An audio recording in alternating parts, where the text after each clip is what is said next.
Before I do that, let me go see if there's any coffee left. And if not, request another pot.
All right, there was indeed more coffee, which is good. Well, this is so YouTube and Twitch are both United States corporations. So, United States copyright law governs United States corporations. So, YouTube and Twitch have to abide by US copyright laws. European copyright law is different than US copyright law. So, European companies have different rules and regulations, but YouTube and Twitch are American based corporations. So, American copyright law governs those things. And American copyright law is extremely complicated and extremely strict to protect the rights of the creators and or the owners of the songs and books and artworks and photographs and movies and things of that nature. So in the case of the song that just played, Raindrops Are Dancing on My Head, that is a very old song written, like, God, it's been a while. I don't even know how long ago that was written, decades ago, from a film that had, I think Fred Astaire was in that film and danced to that song, if I remember correctly. It's a very old song, very old film. The original writers of that song are no longer around, but those song rights, the rights to the song, are held by a company who protects the rights to those songs and earns money when that song is used in films or television commercials, or in this case, a video game. So the creator of this video game, Hideo Kojima, Kojima Productions, paid that company for the right to use that song in their video game. So that company made money by selling the rights to their song, which is then put into a video game. The tricky part of this is when the average consumer goes and plays this game at home, they're experiencing a creative vision set out by the creative director of this game, Hideo Kojima. Um, yeah, I don't remember who it was, Slacker. I would literally have to go Google the film and everything else for Raindrops Are Falling on My Head. Fred Astaire may have been the generation before that. Anyway, um, when the average consumer plays this game, they are playing it in the comfort of their home. So when they see that scene and that song plays for them, it's in their own home, private. That's what it's. That's the primary way that's being played. As a streamer, I am in a unique category where I am broadcasting my playthrough session to the world. And this is where a different set of rights apply. So, what Twitch and YouTube do is they say, I'm being told in chat that Sundance is Butch Cassidy. So I may have, again, I was speaking off the top of my head. If I am miscorrect, if I am If I miscorrectly spoke as to who danced that song, I apologize. Like I said, I would have to Google it. I know Fred Astaire did a dance in the rain too. Anyway, um, I'm broadcasting to the world. So for the intents of the rights holders who own the rights to that song, since I am broadcasting that on YouTube and Twitch, the YouTube and Twitch platforms have to say, okay, Renfail is making money while he's broadcasting this video game. But that music has copyrighted content that is owned by another corporation.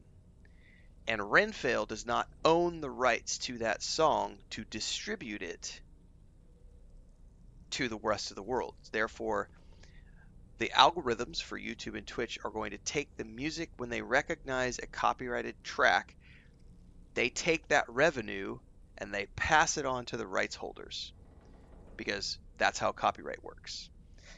Now, many games will provide streamers with what's known as a streamer mode, which will automatically disable copyrighted music when you play that game. So if I'm playing Dune Awakening, which we're playing right now, there's a streamer mode, which I have turned on.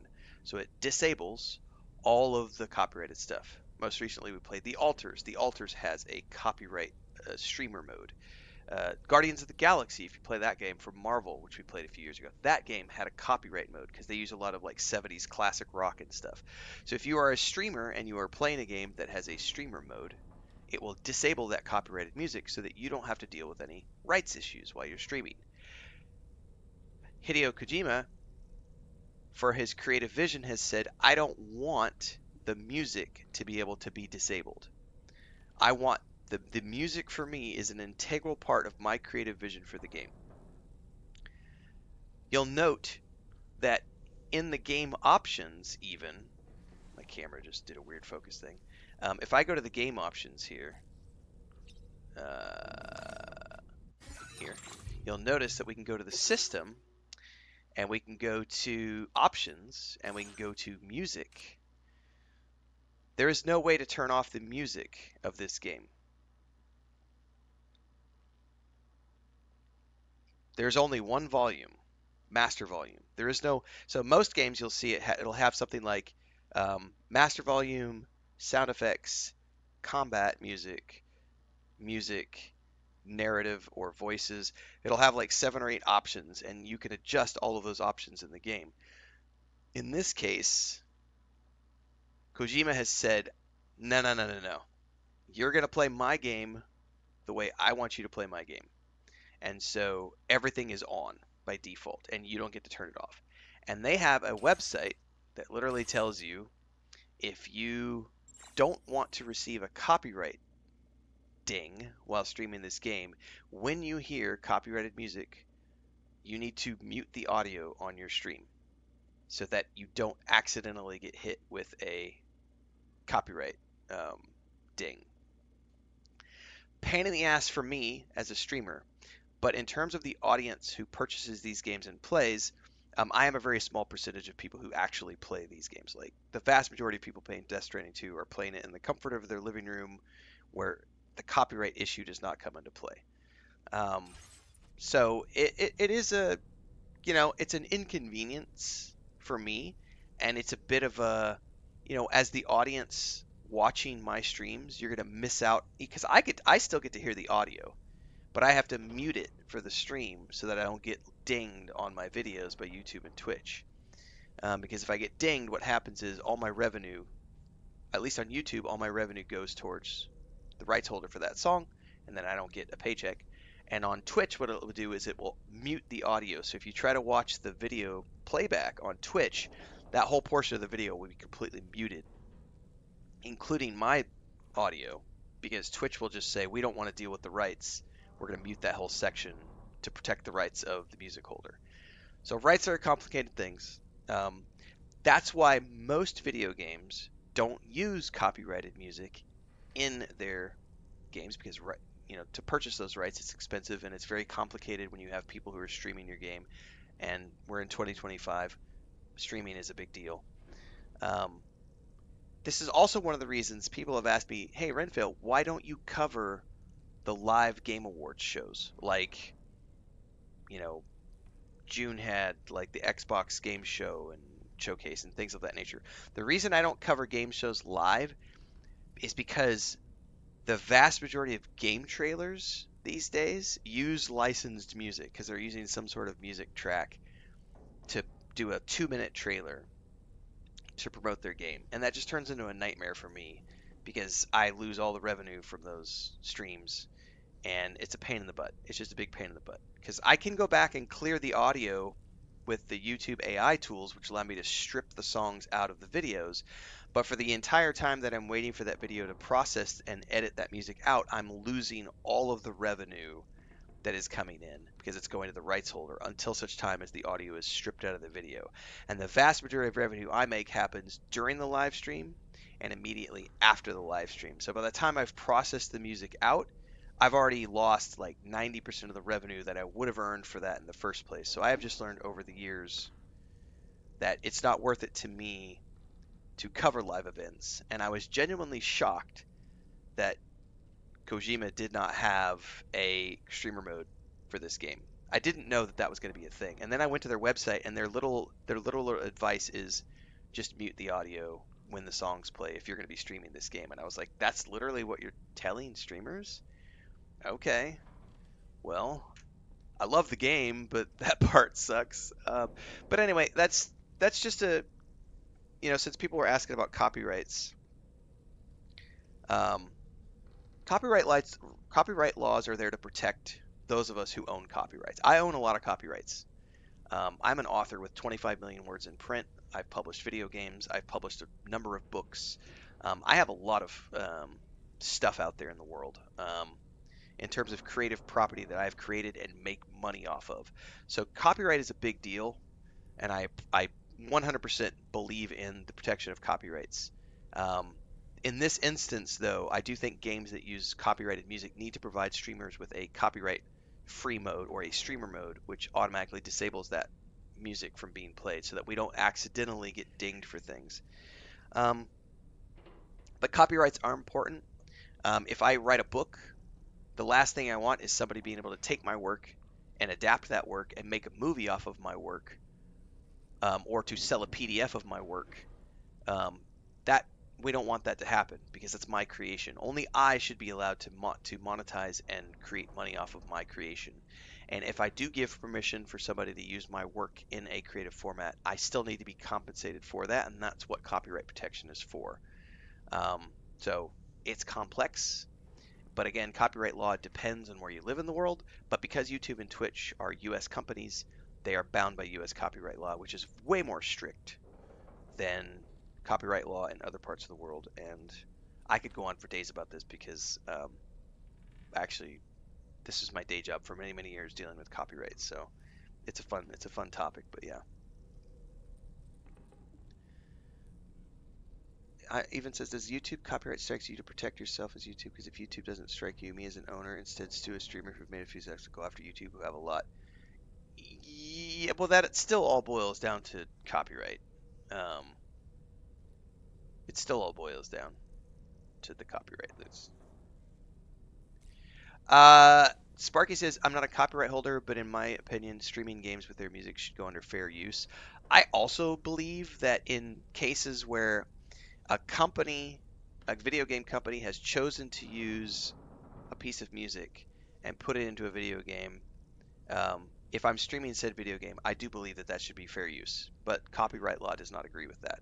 Copyright law says, if I'm not mistaken, don't quote me on this, I believe it's up to 15 seconds of a song can be played under fair use, but anything after 15 seconds is considered, oh, now you're actually using the music and now you're crossing into copyright territory. But I believe it's up to 15 seconds. Don't quote me on that. I would need to Google that and confirm. But I think it's like up to 15 seconds or so of something can be used and have it still be fair use. So I could put 10 seconds of a movie on screen. You'll notice a lot of companies will do this when they're doing like a review of a game, and they'll put in clips. They'll be making a point and they'll talk about, hey, and this is just like this movie, and they'll show a clip of like Return of the Jedi, and they'll have like a 5-second clip of Return of the Jedi or a 10-second clip of Return of the Jedi. They can do that under fair use because it's a, you know, multi-second clip, but it's not minutes of the movie. It's a clip of a very specific section to make a point. You know, Yoda saying and beating R2D2 with a stick. That's a 10-second clip. That's fair use. But anything beyond that is going to be considered, oh, well, now you're profiting from a segment of the film. That's not allowed. So again, copyright is complex. It's also a situation where streaming is still evolving as a business. I mean, we are 10, 15 years into streaming now, but it is still very much evolving on an international basis every year. So, you know, I'm sure we will continue to see copyright law evolve over time as well.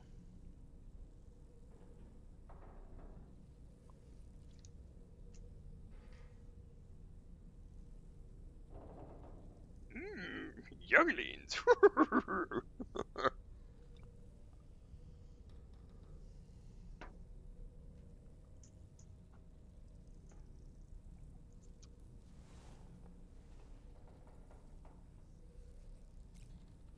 All right, go to surface. Bum, bum, ba-dum, ba-dum, ba-dum. Bum, bum. Now you got me. I gotta look like Song up now because I completely forgot about that.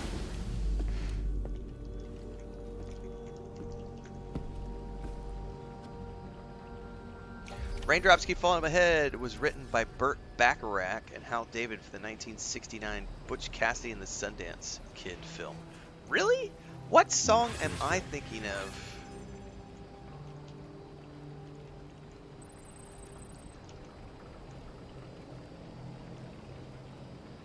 Oh, it's Singing in the Rain. See, it was a rain song. That's all I knew was it was a rain song. Fred Astaire. Okay.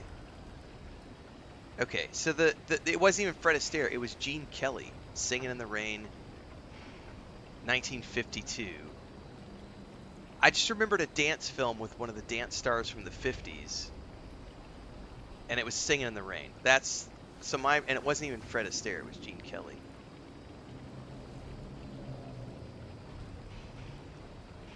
All right. Yeah, Cyberpunk 2077 has a streamer mode. Exactly. Yep, yep, yep, yep, yep.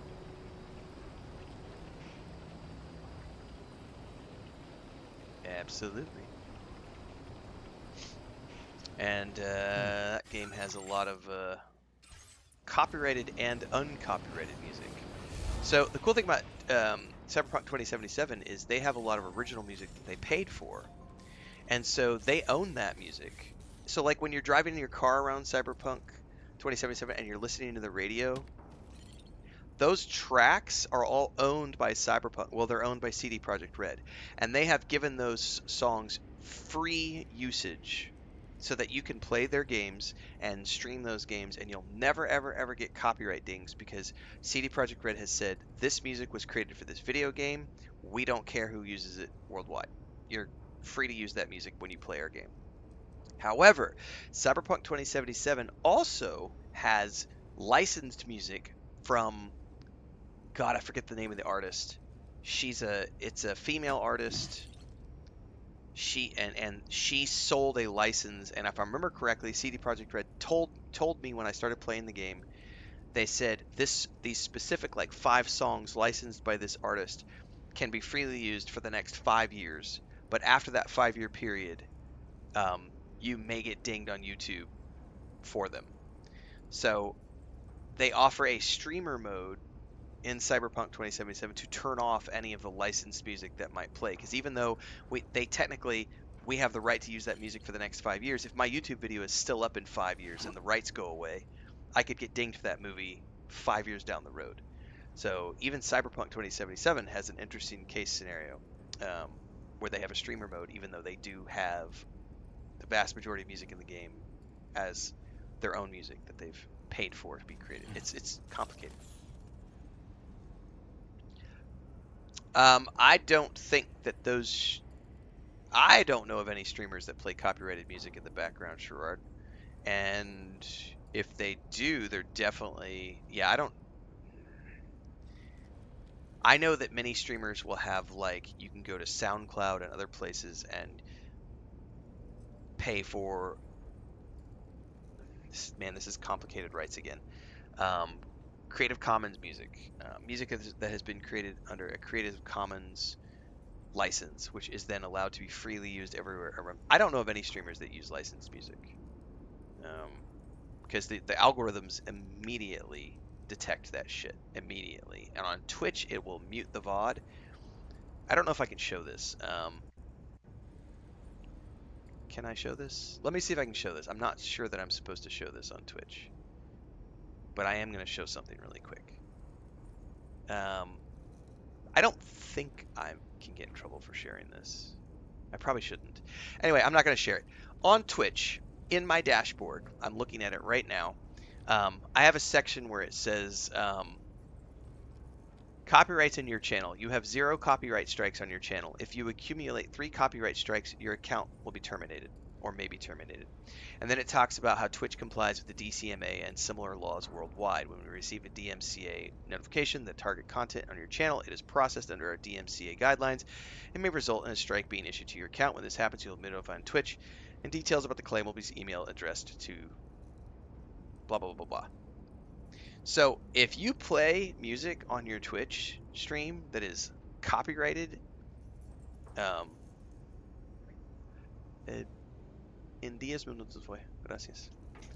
I guarantee you, they're not just playing any random radio music from the 80s. I guarantee you they have found tracks that they are allowed to use. Because if I were to go right now and like watch a YouTube music video for I don't know, give me a band, Led Zeppelin, I would immediately get hit with a copyright ding, and more than likely I would get hit with a DMCA takedown notice because I incorrectly used a music video from a licensed artist and put that in a live stream. Or if I were to broadcast Return of the Jedi, like a watch party, if I tried to do a watch party and I watched Guardians of the Galaxy, or if I tried to watch a film live as a watch party with my audience, that would immediately get hit with a copyright hit and a DMCA strike. Immediately, I would get hit with a takedown notice. And Twitch and YouTube both have a 3-strike policy, meaning that if you get 3 strikes, your channel gets nuked. I don't know of any streamer that is willing to jeopardize their revenue streams like that. So, yeah, I highly doubt that they are just listening to any 80s music they want. It's definitely, there's something else that they're listening to.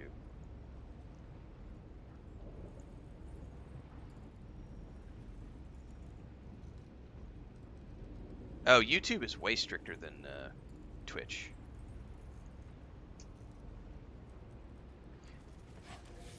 Okay, I think it's just a delivery at this point. What are we supposed to do here?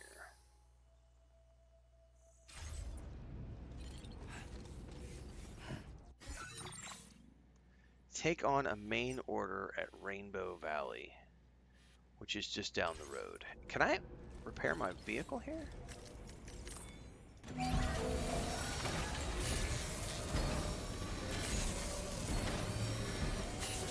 I kind of forgot I was on the Magellan.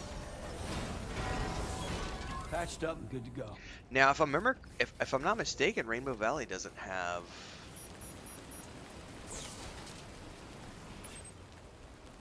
Yeah, there's nowhere to park my vehicle over there. Well, I am not bringing my vehicle out in the rain. Sorry.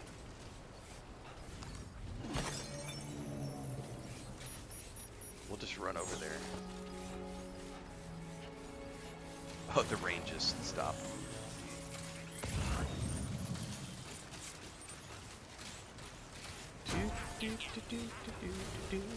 It's a good song too, man. I did not know that was from Butch Cassidy and the Sundance Kid. I haven't watched that film in like 20 years.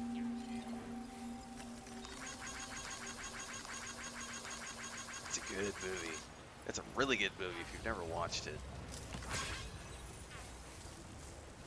Feeling good. Thanks for the help. Thank you kindly. Good day. Good day.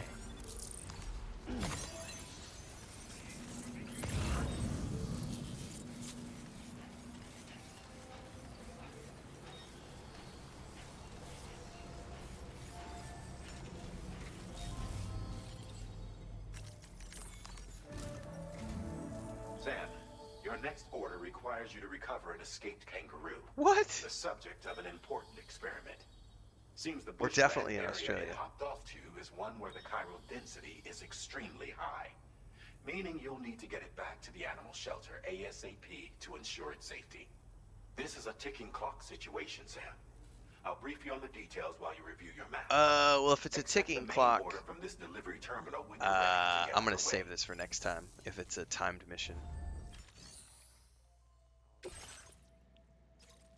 Yeah, time limit 30 minutes. We're not doing this right now because my wife just popped in and said breakfast is ready. So we're gonna save this for next time.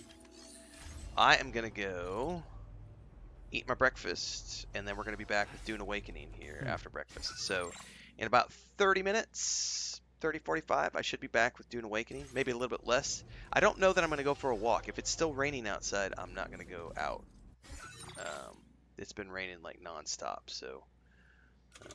But I don't know if it's raining outside because I haven't peeked my head out the back door for like 2 hours. So I'm gonna go get breakfast, come back, move over to Dune Awakening. So I'll see you guys in 30-ish minutes. I don't like the Rue get near you, Transcend. All right, guys, don't forget if you missed any of the live stream, these episodes get cut into 30-minute segments for a Let's Play series over on YouTube. So make sure you get over to YouTube and follow along. And everything in between the streams happens on the tube. Movie reviews, book reviews, discussions, all that good stuff. I'll catch you guys either tomorrow for more Death Stranding 2 or later on today for Dune Awakening. And don't forget, tonight I have Lord of the Rings Online with my family. So those episodes get clipped out as well, only on YouTube. So I will see you guys in a bit.